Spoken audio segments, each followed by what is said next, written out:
Star জলসায় আসতে চলেছে নতুন ধারাবাহিক রাজ রাজেশ্বরী রানী ভবানী। চলুন এবার জেনে নেব এই ধারাবাহিকে কারা অভিনয় করতে চলেছে। এই ধারাবাহিকে প্রধান চরিত্রে অভিনয় করছেন রাজনন্দিনী পাল, রয়েছেন সায়ন বোস, রাজদীপ গুপ্ত, অরিজিতা মুখোপাধ্যায়, অর্পিতা মুখোপাধ্যায়, সুব্রত গুহ রায়, মানসী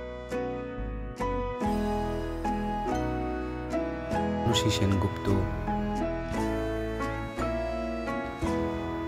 অমিতাভ ভট্টাচার্য। এখন দেখার এই ধারাবাহিকটি কবে থেকে এবং কোন সময়ে স্টার জলসায় আসতে চলেছে। বাংলা ধারাবাহিকের সমস্ত রকম আপডেট পেতে আমাদের এই চ্যানেলটি শেয়ার করুন, লাইক করুন এবং সাবস্ক্রাইব করুন।